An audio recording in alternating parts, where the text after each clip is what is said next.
Welcome to Setting Up Your Child for Success, Giving Positive Behavior Expectations. This video will provide a short introduction on why it is helpful for children when expectations are stated positively, and a few suggestions on how to go about doing this. The work of this presentation and of pyramid model implementation in Connecticut happens through funding support from the Connecticut Office of Early Childhood and in collaboration with the Connecticut Pyramid Model Partnership, which is the state's pyramid model leadership team.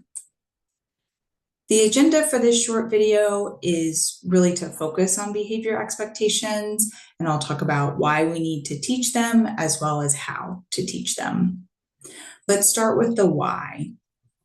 Children don't naturally know how different contexts necessitate different behavior. So they don't naturally know that when you go to the library, their behavior should be different from when you go to the playground. That's something that they have to be taught. Having expectations stated clearly also really provides a sense of predictability and consistency for children. And when a child knows what the expectation is, they're more likely to meet it. And so if you think about the same is true for adults, if your boss gives you an expectation about what they want from a project that you are doing at work, you're much more likely to meet that expectation than if they just say, go do this thing, and you don't exactly know what the expectations are. And so telling a child what the expectations are for whatever the situation is, it really helps to set them up to be successful in that situation. Now let's talk about the how. I'm going to walk through a couple of examples to show really concretely what this looks like in practice.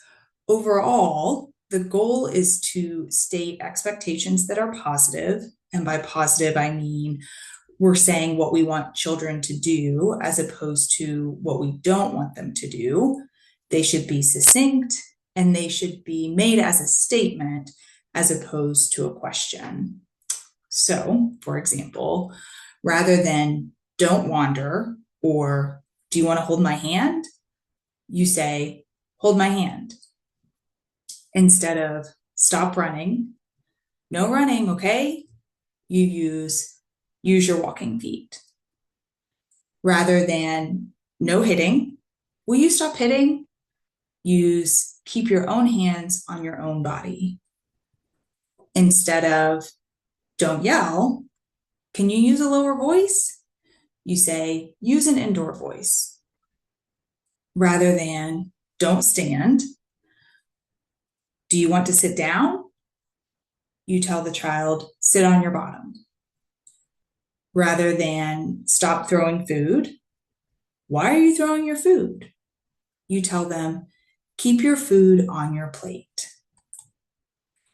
As with so many of the strategies we talk about with regard to pyramid model and really supporting children's positive behavior and their social emotional development, it's really helpful to give positive reinforcement when children do what we ask them to do. Children naturally want to please adults, and so when we let them know that they have done what it is that we've asked, that really makes it more likely that they will repeat that behavior.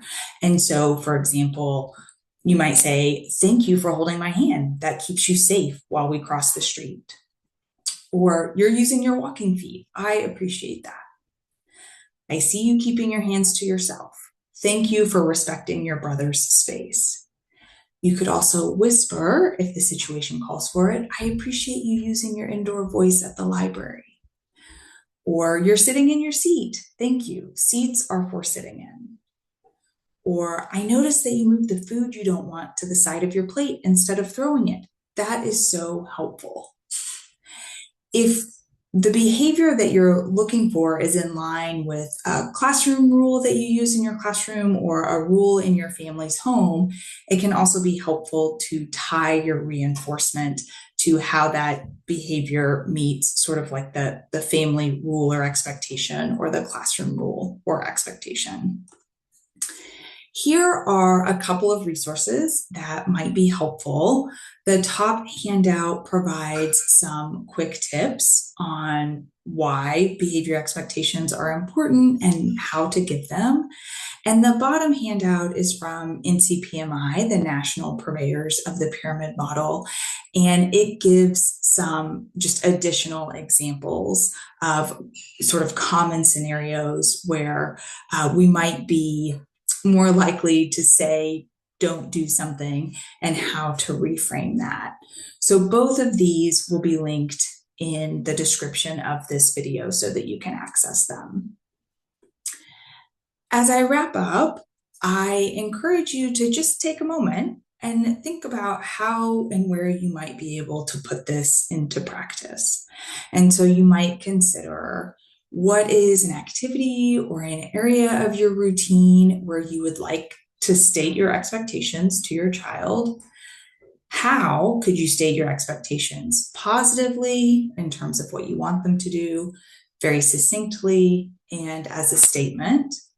And then how do you want to reinforce your child when they follow those expectations? Please help us to make content that's meaningful to you. The QR code at the bottom of this screen will take you to a one-question survey that has a question about additional topics that would be helpful. And so please take just a minute and let us know what you would be curious about learning more about. And please join us.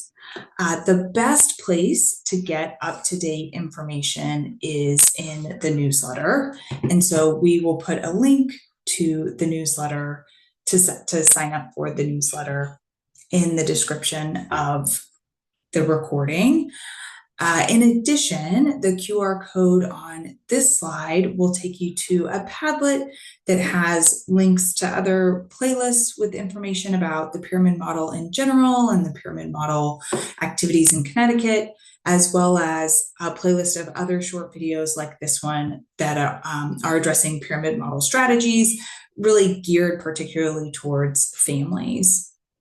And finally, if you live in Brooklyn, Canterbury, Killingly, Plainfield, Putnam, Thompson, or Sterling, we have Tucker at Home kits that are available in the library in those towns. That's part of our Northeast Corner Pyramid Model community-wide implementation pilot. And Tucker is sort of the unofficial mascot of the pyramid model.